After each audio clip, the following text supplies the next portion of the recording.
গাইসরা যে পাঠ গেল, এখন আমরা একটা রাধা গোবিন্দের মন্দির আসছি। এই যে রাধা গোবিন্দের মন্দির আসছি।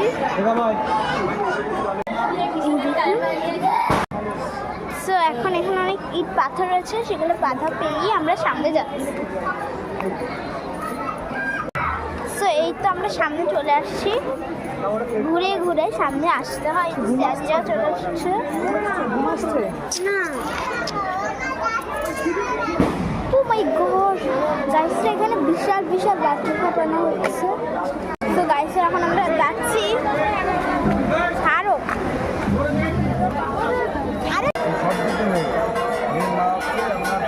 আমাদের বিদায় পেলা, বিদায় নি এবারে চলো আমরা বিদায় নি। খুব সুন্দর, মানে খুব সুন্দর মাটির বানানো হচ্ছে। এখন আমরা কোথায় যাবো? সাহেবপাড়া না, এখন আমরা সাহেব বাড়ি যাবো, পরে আমরা মিঠুর বাড়ি যাবো।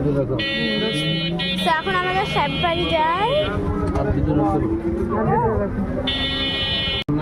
বেশ দূরে চলে আসছি। আর এখানে অনেক কুকুর ছিল, এখনো আছে, একটা কুকুর চলে গেল। দিনটাও আজকে খুব ভালো কাটছে। হ্যাঁ ঠিক, কালী পুজো অনেক তাড়াতাড়ি চলে গেল। আর এখানে একটা সুন্দর পুকুর আছে, দেখতেই পাচ্ছেন নাকি অন্ধকারে দেখতে পাচ্ছেন না, আমি সেটা বুঝতে পারছি না। মানে স্কুল, স্কুল এ পাশে মনে একটা স্কুল ছিল, দুই পাশে দুটো স্কুলের মধ্যে একটা গলি, ভূত ভয়ঙ্কর, ওখানে শুনেছি অনেক ভূত থাকে। এটা কবরস্থান, সিরিয়াসলি এটা কবরস্থান, এটা কবরস্থান। আর কত দূর, প্রায় তো কাছাকাছি। দেখতে কালী পূজা চলে যাচ্ছে। বাড়ি, এটা একটা মসজিদ,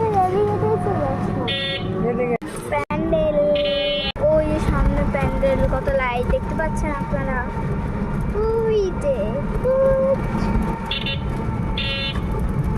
মিউজিক হচ্ছে, ডিজে ডিজে ডিজে।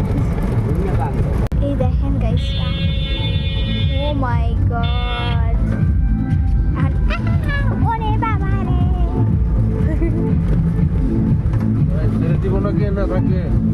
ওই কুর্তি ঠাকুর, ওই যে বলতেছে এখান থেকে দেখি, আমারও গাইসরা বাজি লাগছিল।